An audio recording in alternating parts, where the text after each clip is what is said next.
The first skateboards were born about 70 years ago. Surfers used wooden boards with roller skate wheels to simulate the feeling of being on a wave. Sidewalk surfing was a term coined by thrill seekers who couldn't get their kicks on flat waves. When the swells of the sea would die down, the concrete was the best option. Public interest in skateboarding was a slow climb. Competitions between those with the original surfer style took place in the 60s, but the commercial appeal really took off throughout the 80s and into the 90s. Among those that spearheaded the sport into a public view was Tony Hawk.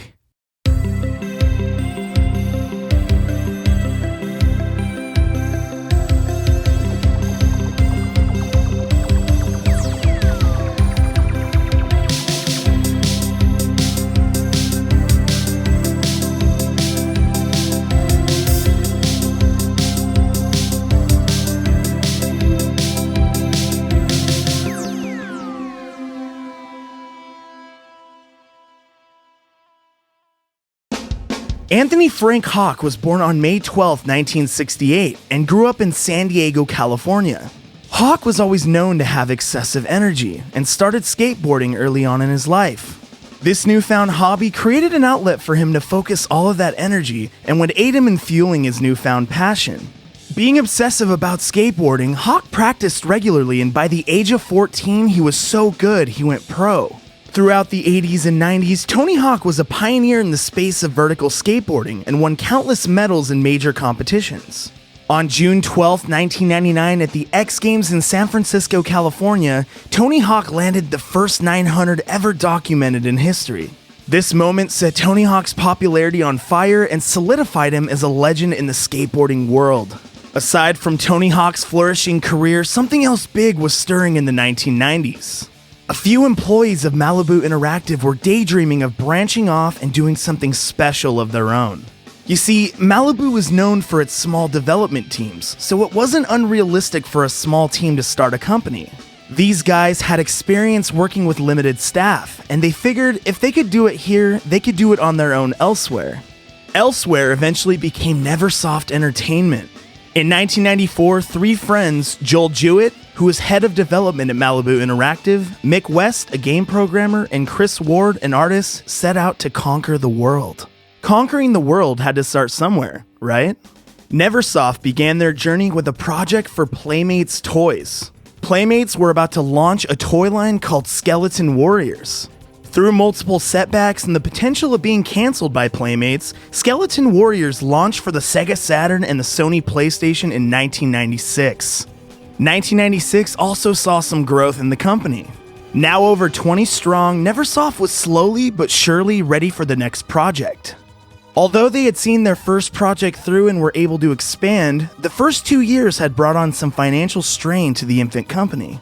Just as The Rock was ready to hit bottom, Neversoft was contacted by Activision. They had a failed project on their plate starring the very famous Bruce Willis called Apocalypse and needed some help. This was the pick-me-up that they needed, and any additional funding couldn't hurt either. During the development of Apocalypse, Activision asked Neversoft to develop a prototype of a skateboarding game, a genre that was slowly on the rise. Early builds impressed the publisher. In October of 1998, after finishing Apocalypse, Neversoft was given the green light to start a second game for Activision, a skateboarding game. Development went light speed, and the team was able to finish their new project in about a year, making its 1999 holiday season deadline.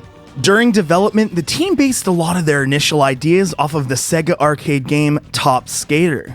Even though the team appreciated it, they felt it was a little too linear. Exploration and openness is what skateboarding is all about. Freedom was something they set out to accomplish. The engine for Apocalypse was already built, so the groundwork had been laid.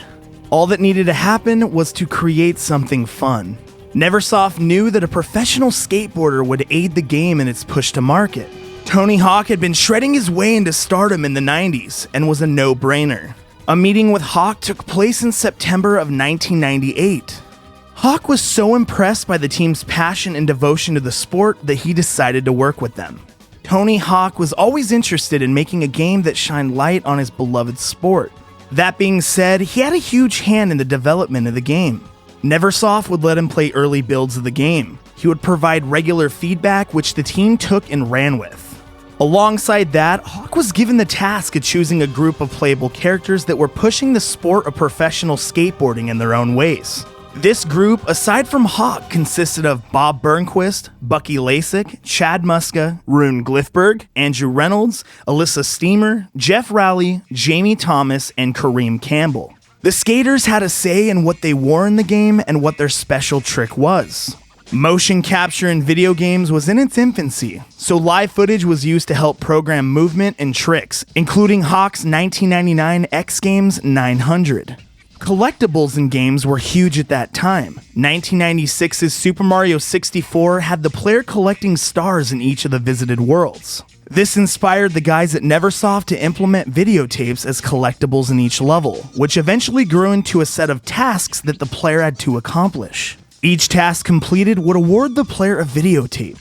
These challenges would include collecting letters spelling skate, obtaining a high score and a pro score, finding the secret tape hidden somewhere in the level, and completing a unique task in each level. Tony Hawk's Pro Skater officially launched for the Sony PlayStation in late 1999. It then saw ports on the Nintendo 64 and Sega Dreamcast in early 2000. To the surprise of Neversoft, the game was met with intense critical acclaim. Players were transformed into a living, breathing world set up with obstacles to overcome, ramps to jump, and rails to grind. There were 9 levels to traverse through, including the warehouse, school, skate park, downtown, and Burnside. Alongside the tapes in each level were 3 competitions. This gave the game a nice taste of variety. Each character in the game had their own career, and all 10 skaters needed to be played in order to fully complete the game. The reward for finishing with a particular skater would bring lots of in-game goodies. Skate decks and a skate video would be unlocked upon completion. A special character, Officer Dick, could be unlocked as well. Another common praise was the game's soundtrack. Bands such as the Dead Kennedys, Primus, and Suicidal Tendencies were featured in the game. The game's success should not be understated. The PlayStation version alone sold over 1.3 million copies. The game's credits ended with the phrase, "Go skate." This inspired people from all over the world to go outside, hop on a skateboard, and ride. Words will never explain the kind of impact Tony Hawk's Pro Skater had on the world. Neversoft set out to conquer the world, and with creating a culture and a movement, it's safe to say that they succeeded.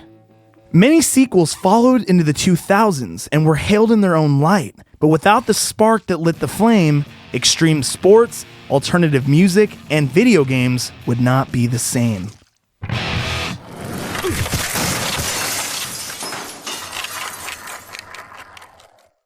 Thank you so much for taking the time to watch this video. Were you a fan of the Tony Hawk franchise? If so, let me know in the comments below. Don't forget to like this video if you enjoyed it, and make sure to subscribe for future content just like this. I'm Dylan from Consoles Only.